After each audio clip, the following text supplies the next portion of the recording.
राजनीति से काम तक, अपराध से अंजाम तक, खेत से खलियान तक, खिलाड़ी से मैदान तक, सितारों से आसमान तक, हर खबर पर होगी हमारी नजर। पल पल बदलती देश और दुनिया की खबर पाइए सिर्फ इंडिया टाइम 24 पर। सुबह हमारी, बात आपकी। नमस्कार दोस्तों, इंडिया टाइम 24 में मैं हूं आपके साथ नीरज सिसोदिया। यूपी विधानसभा चुनाव की सरगर्मियां बहुत तेजी से आगे बढ़ रही हैं। चुनाव आयोग ने चुनाव की तारीखों का ऐलान भी कर दिया है। कोरोना गाइडलाइंस के तहत इस बार विधानसभा के चुनाव होंगे। बहुत सख्त गाइडलाइन इस बार चुनाव आयोग की ओर से जारी की गई है। ये गाइडलाइन समाजवादी पार्टी और प्रगतिशील समाजवादी पार्टी के गठबंधन के लिए फायदेमंद साबित होती है या नुकसान मिलेगा इसका? चुनावी रैलियों पर, नुक्कड़ सभाओं पर भी रोक लगा दी गई है। इस संबंध में बातचीत करने के लिए हमारे साथ हैं डॉक्टर मोहम्मद खालिद जी, जो पूर्व डिप्टी मेयर भी हैं और महानगर अध्यक्ष भी हैं प्रगतिशील समाजवादी पार्टी के। तो इनकी राय जानते हैं चुनाव आयोग के इस फैसले पर और जो कोरोना गाइडलाइन के अनुसार जो चुनाव कराने जाने हैं उस पर क्या कहना है। डॉक्टर साहब, इंडिया टाइम 24 में बहुत बहुत स्वागत है आपका। बहुत बहुत धन्यवाद नीरज भाई। जो ये चुनाव आयोग ने अभी गाइडलाइन जारी की है कि कोरोना गाइडलाइन के तहत, कोरोना प्रोटोकॉल के तहत ये चुनाव कराए जाएंगे। जनसभा नहीं होगी, रैलियां नहीं होगी, नुक्कड़ सभा नहीं होगी, कैसे माहौल बनेगा चुनाव का?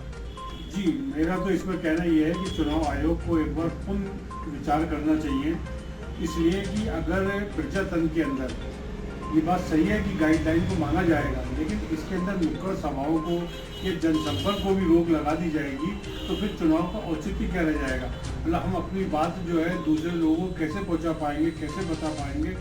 इसलिए मेरा अनुरोध है चुनाव आयोग से कि इसे पुनः विचार करें और कम से कम नुक्कड़ सभाओं को और जनसंपर्क के लिए छूट दी जाए, भले ही उसके अंदर लिमिटेड लोग कर ली जाए। तो जो वर्चुअल रैली करने की बात कही है निर्वाचन आयोग ने, वर्चुअल रैली के लिए चुनाव आयोग ने कहा है, लेकिन हिंदुस्तान में 80% लोग गाँव में रहते हैं। उनके पास इस तरह फोन नहीं है कि जो वो वर्चुअल रैली को समझ सके, उसके बारे में देख सके, या फिर किसी को मकसद हो कि वो क्यों देखेगा कोई। ये तो नेताओं का काम होता है कि किसी सूरत से लोगों को इकट्ठा करके अपनी बात को बताना चाहते हैं। अगर गांव के अंदर जाएं या बहुत डीप एरियाज को जाएं तो वहाँ तो ये फ़ोन भी नहीं मिलेंगे लोगों के पास, कीपैड वाले फ़ोन होते हैं। और दूसरा, जब हम अपनी बात को नहीं पहुँचा पाएंगे तो हमारी पार्टी की बात या हमारा मिशन कैसे पहुँच पाएगा दूसरी जगहों पर कि हम क्या कहना चाहते हैं, ये कैसा हमारा प्रत्याशी है, ये क्या क्या करेगा आगे के लिए। ये तो सिर्फ कुछ खाली ऑन पेपर ही काम कर गया।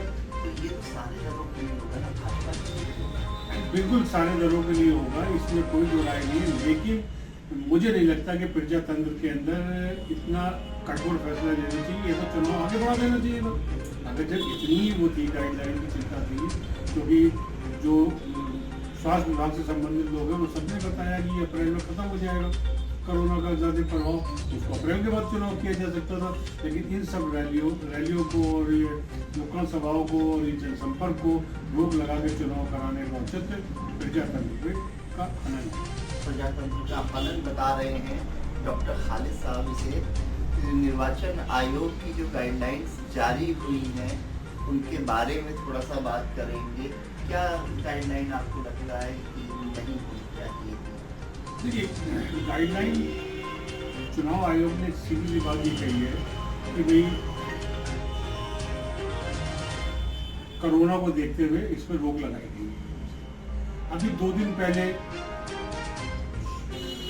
गृह मंत्री जी बरेली में आए, तब भीड़ भाड़ थी। 1 दिन पहले प्रधानमंत्री जी पंजाब गए। तो ये सब लोग तो जाते रहे और पहले भी मीटिंग ये सब करते रहे। विपक्ष ने अभी इतनी तैयारी कर नहीं रखी थी कि भाई जो है उसको तैयारी करना, ये मालूम था हमें चुनाव होना है, लेकिन इतनी तैयारी कर नहीं रखी थी कि भाई एकदम चुनाव में उतरना है और किसी तामझाम के लिए उतरना है।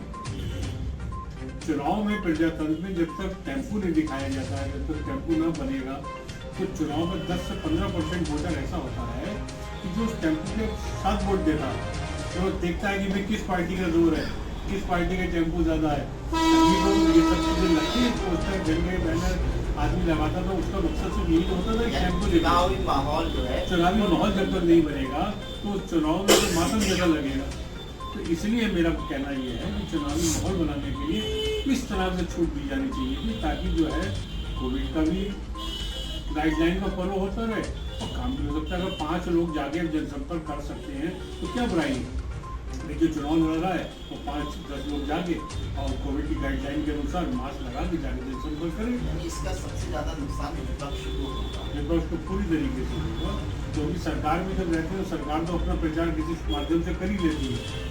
विपक्ष इतना महंगा प्रचार नहीं कर पाता है। फिर सरकार आप देख रहे हैं रोज अखबारों में से बड़े बड़े विज्ञापन आ रहे हैं, गवर्नमेंट जनता का पैसे का दुरुपयोग सरकार कर रही है, वो अपनी बातें तो कह रही है, लेकिन विपक्ष इससे कैसे कह पाएगा, विपक्ष इतना पैसे कहाँ से खर्च कर पाएगा। बहुत अच्छी बात कही आपने। और चुनावी माहौल है, कोरोना को भी रोकना जरूरी है।